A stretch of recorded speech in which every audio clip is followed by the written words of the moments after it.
Shaiba vision தயாரிப்பில் உருவான பாலாஸ் பாலே மலாய் படம் இன்று திரையரங்குகளில் திரையீடு காண்கிறது. கொடுமைப்படுத்தும் நீடித்த பிரச்சனை மற்றும் அதன் நீண்டகால விளைவுகளால் ஈர்க்கப்பட்ட ஒரு குற்ற விசாரணை த்ரில்லர் படம் இதுவாகும்.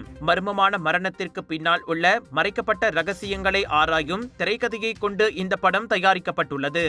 ஃபேரோஸ் காடீர் இயக்கிய 3வது திரைப்படமான பாலாஸ் பாலிக்கிற்கான திரைக்கதையை விருது பெற்ற எழுத்தாளர் சித்தி ஜஸ்மினா இப்ராஹிம் எழுதியுள்ளார். துப்பறியும் கதையை மையமாக வைத்து இந்த படம் எடுக்கப்பட்டுள்ளதாக டத்தின்ஸ்ரீ ஷைலா நாயர் தெரிவித்தார். துப்பறியும் அதிகாரியான ஜுல்ஷுக்ரி யாகியா ஒரு தலைமை நிர்வாக அதிகாரியின் மர்மமான மரணத்தை விசாரிக்கிறார். அந்த அதிகாரி தொடக்கத்தில் மாரடைப்பால் இறந்ததாக நம்பப்படுகிறது.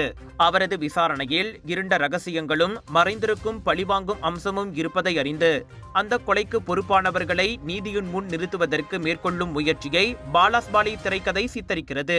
குவாலலும்பூர், ஸ்லாங்கோர் மற்றும் பஹாங் முழுவதும் பல்வேறு இடங்களில் 2022ஆம் ஆண்டின் இறுதியில் 1 மாத கால படப்பிடிப்புக்கு பின் இப்படம் இன்று திரையிடப்படுகிறது. பாலாஸ் பாலே ஒரு வலுவான கதைக்களத்தையும் ஆழமான அர்த்தத்தையும் கொண்டுள்ளது என டத்தின்ஸ்ரீ ஷைலா நாயர் தெரிவித்தார்.